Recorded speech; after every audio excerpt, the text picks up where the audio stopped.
माझी विनंती आहे की आपण त्यांच्या बाबतीतले त्यांचे रील्स, त्याचबरोबर त्या काळे प्लॉटमध्ये जे झालेले 13 मर्डर आहेत ते नेमकं कशा माध्यमातून झाले ह्याचा तपास पहिल्यांदा करा. आणि मला वाटतं राईचा पर्वत करण्यापेक्षा किंवा विनाकारण ज्या गोष्टीचं काही संबंध नाही अशा गोष्टीबद्दल बोलण्यापेक्षा, कारण माझ्या पत्रातला वाक्य जर आपण वाचला असेल तर त्याच्यात ते माझं म्हणणं आहे असं मी म्हटलेलो नाही. तिथल्या नागरिकांना तशा पद्धतीनं नाव घेऊन दहशतीचं वातावरण निर्माण केलं जातंय असं तिथल्या नागरिकांचं म्हणणं आहे. असा उल्लेख माझ्या पत्रात स्पष्टपणे आहे. माझं पत्र पहिल्यांदा त्यांनी नीट वाचावं आणि अशा गुंड लोकांचं संरक्षण करू नये. माझी विनंती आहे की आपण त्यांच्या बाबतीतले त्यांचे रील्स, त्याचबरोबर त्या काळे प्लॉटमध्ये जे झालेले 13 मर्डर आहेत ते नेमकं कशा माध्यमातून झालेत ह्याचा तपास पहिल्यांदा करा.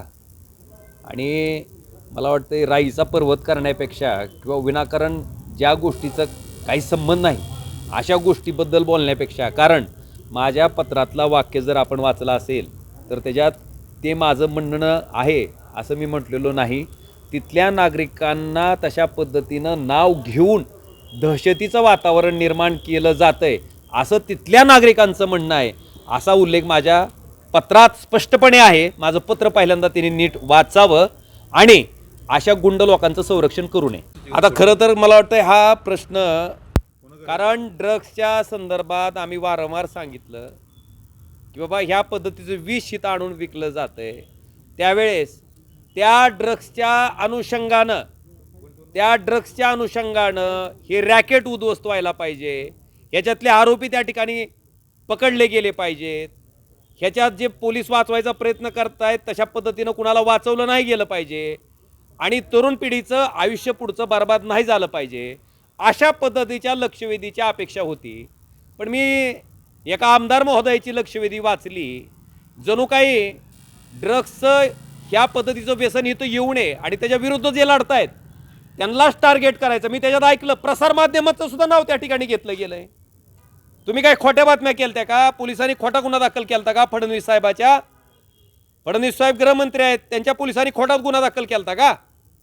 त्यांना 2 महिने जेलमध्ये ठेवलं होतं, ते सगळं खोटं होतं का? आणि जे काय प्रकार घडला, जे ड्रग्सचं व्यसन ह्या ठिकाणी आणलं गेलं आणि त्याच व्यसनाच्या माध्यमातून आज ही अवैध शस्त्र आणून त्या शस्त्राचा दाग दाखवून त्या ठिकाणी गोळीबार करायचा प्रकार जर घडत असतील तर मला वाटतं ह्याचा विचार आता त्या ज्यांनी आपल्या आकलेचं दिवाळं निघालंय हे त्या लक्षवेधीतनं सिद्ध केलंय. त्यांना मला विचारायचं आहे की आता तुळजापूरची बदनामी होत नाही का? आता तुळजाभवानीचं नाव त्या ठिकाणी आपल्या ह्या वागण्यामुळं त्याची बदनामी होत नाही असं वाटत नाही का आपल्याला? मला वाटतं ह्याचा विचार प्रत्येक लोकप्रतिनिधींनी करणं अपेक्षित आहे. आणि अशा पद्धतीची जे कोणी लोक असतील त्या लोकांना खड्यासारखं वेचून आपण बाजूला टाकणं हे आपलं पहिलं कर्तव्य असलं पाहिजे. मला वाटतं ते त्या ठिकाणी पार पाडताना दिसत नाही. अहो, जिथला हा प्रकार त्या ठिकाणी दहशतीचा आहे तिथं आमच्या पक्षाचे जे नगराध्यक्षपदाचे उमेदवार होते रज्जाकजी आत्तार यांना प्रचारात गेल्याच्या नंतर तिथं धमकावण्यात आलं. तिथं त्यांच्या समोर दहशतीचं वातावरण निर्माण करण्यात आलं. त्यांना तिथं प्रचार करू दिला नाही. मी ज्या भागाचा उल्लेख केला आहे त्या भागाचा इतिहास काढा. जवळपास 13 का 14 मर्डर त्या ठिकाणी त्या भागात झालेले आहेत. मग अशा पद्धतीनं जर वागणारी गुंडाची टोळी तिथं अस्तित्वात असेल तर मी जे माझ्या पत्रात उल्लेख केला आहे तो जर आपण नीट वाचला तर त्याच्यात मी स्पष्टपणे म्हणलंय की अशा पद्धतीनं दहशतीचं वातावरण निर्माण करून मी अमुक आहे असं सांगून पुढच्या सामान्य लोकांमध्ये दहशत पसरवली जाते असं तिथल्या नागरिकाचं म्हणणं आहे. आता ज्या पद्धतीनं नागरिकांनी माझ्याकडे तक्रार दिली, मला वाटतं लोकप्रतिनिधी या नात्यानं जी तक्रार त्या ठिकाणी सामान्य नागरिकांनी दिली होती त्या तक्रारीचा उल्लेख त्या ठिकाणी मी माझ्या पत्रात केला आहे आणि ती वस्तुस्थिती आहे. आणि मला आपल्याला विचारायचं आहे की अशा पद्धतीनं सगळ्याच गुंड लोकांचा काय वॉशिंग मशीनमध्ये धुवून त्या ठिकाणी सगळ्यांनाच स्वच्छ करायचा धंदा भारतीय जनता पार्टीनं लावला आहे का? काय नेमकं चाललं आहे आपलं?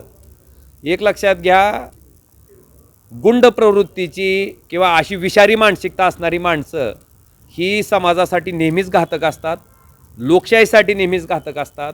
लोकप्रतिनिधी या नात्यानं आपली जबाबदारी आहे की आपण अशा घटकांपासून लांब राहणं आणि असे घटक जर त्या ठिकाणी दिसत असतील समाजात तर ते खड्यासारखं विचलून बाजूला फेकणं मला वाटतं प्रामाणिक लोकप्रतिनिधीची आणि चांगल्या पद्धतीनं काम करणाऱ्या लोकप्रतिनिधीची ती एक ओळख असते.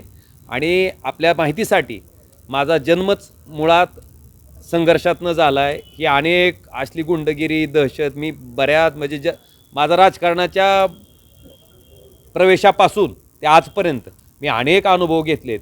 त्यामुळं असल्या लोकांना कशा पद्धतीनं तोंड द्यायचं आणि त्यांना समाज जीवनातनं बाहेर कसं फेकायचं मला वाटतं ही लोकप्रतिनिधी ह्या नात्यानं समाजाचं संरक्षण करणं, सर्वसामान्य लोकांचं संरक्षण करणं, त्याच्यावर अन्याय न होऊ देणं ही मला वाटतं लोकप्रतिनिधीची जबाबदारी असते आणि ती मी पार पाडतो. महिलाची बदनामी